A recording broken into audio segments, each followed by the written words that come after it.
Hello and welcome to the Calmcast, a time to feel calm and think clearly. I'm Claire Downham, the Queen of Calm, a transformational life coach. I was a burnt out head teacher who finally made the journey to calm after years of trying, and I want to prevent you from having to do the same. The Calmcast is a series of short explorations, gently guiding you back to your natural state, which is calm and clarity. Just listen like you would listen to music, with an open mind and curiosity. There's nothing else to do. Now let's relax into today's episode.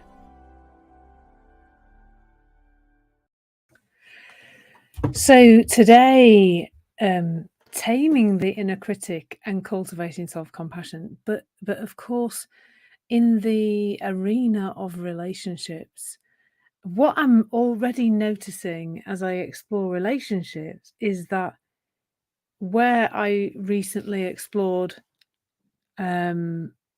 productivity, the same kind of things are coming out for people. And I just think that's really interesting, isn't it? That, the inner critic shows up when we're thinking about productivity and considering whether or not we're being productive enough. And also that need for self-compassion is there when we're considering whether we're being enough. And isn't that the thing, really? Is that all the time we're considering whether we're being enough in our productivity levels, enough in our relationships, just, whether we're being enough. Now, for me, how the inner critic in particular shows up in my relationships is that I create criticism where there is none. So something will happen. Invariably, one of the things will be Bruce will, he's my main relationship, that I'm with, the person I'm with most of the time, and he will ask me a question that I will interpret means he thinks I'm stupid.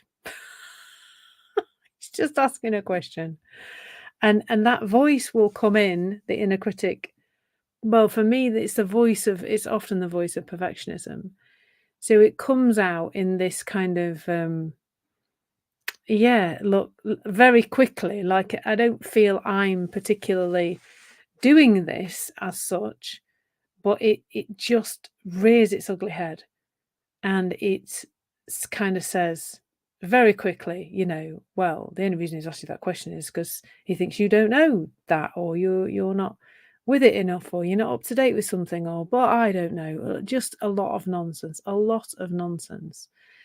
And I will then react to that. Because in my head, I know that he's thinking something badly of me. And isn't that interesting? Because in actual fact, it's not that at all. It's me thinking badly of me and me putting it onto Bruce, and Bruce isn't thinking. And he will say to me, I wasn't thinking that at all. And then I don't believe him. Oh my goodness. And this is the place where I need to be totally and utterly looking towards self-compassion, because I was brought up in a critical environment, a very, very critical environment. And I don't think that's unlike many other women my age, in my early 50s, being raised in the 70s and 80s. That was the style of parenting. I often call it treat and mean, keep and keen parenting, because that's it, isn't it? There was a parenting style at that time which involved telling children that they weren't quite good enough, almost, I think, with the sense that if we tell them enough, they're not good enough. Or if our parents back then, I hope I didn't parent too much like that. Or you'd have to ask my kids. That if we were criticised enough, that we would, it toughen us up and make us want to do better. And so treat and mean, keep and keen parenting.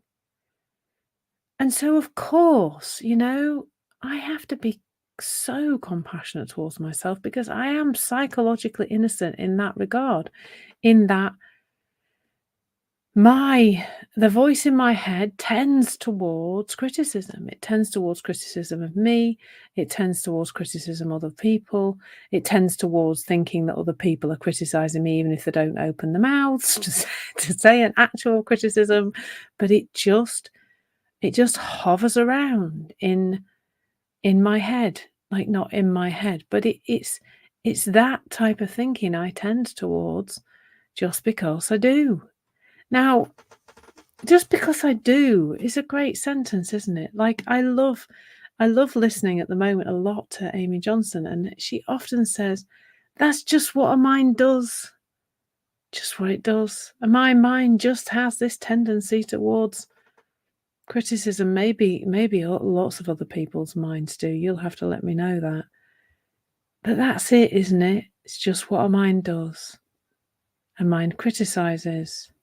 A mind tends not to be so compassionate, particularly to ourselves, but also perhaps to other people too. And really, if we're considering, how that impacts on our relationships, I don't think it cannot impact on our relationships. It's just such a huge part of how we see other people, how we see ourselves, and how we see ourselves is, like I've said, reflected in what we think other people see in us. So it's absolutely key to our relationship dynamics, how we interact with other people, what we think other people are thinking about us, all of that. If we have a critical voice inside our head that is chunnering away all day, every day, or not all day, every day, but frequently, we will tend to think other people think that way too. And it will rear its ugly head. And I think the other place it comes out is that if we have been raised in a critical environment, then we have a tendency towards being critical of others as well. And I know that's one of my tendencies, to be critical of poor Bruce. Bless him. He gets the brunt of it. He's the one. He's the one who gets the brunt of my tendency towards criticism. So when we think about this from a three principles perspective, we do talk about psychology, but let's look at what's beneath that, or what's more than that, or what's the essence of who we are, as opposed to the thinking, which is not really who we are. So if we're looking towards our innate well-being, that isn't our psychology. That's the awareness of our psychology. And underneath all that noise in your head, there is a quiet space, a space where there is no criticism, a space where you can see yourself exactly as you actually are. Now, who of us sees that on a regular basis? I don't think many people, but what if we just looked with curiosity in that direction? And the great thing to know is that we are being encouraged by our psychological immune system to do that all the time. Because there is nothing more that is the mission of the human psychological immune system than taking us back to calm. It's trying to do that all the time, and it's doing that by warning you through your emotions, by warning you what crazy train of thought you're going on. What is that inner critical voice I call my niggly Nelly? What is she on about? Why? What? Not why. No, just what is going on there? There's something going on because you feel terrible. And it's back to getting off that train of thought, isn't it? The train of thought that you're on is creating suffering if you are in one of those critical trains of thoughts. Trains of thought. Trains of thoughts. But that's not who you really are. You're the awareness of the emotion coming up.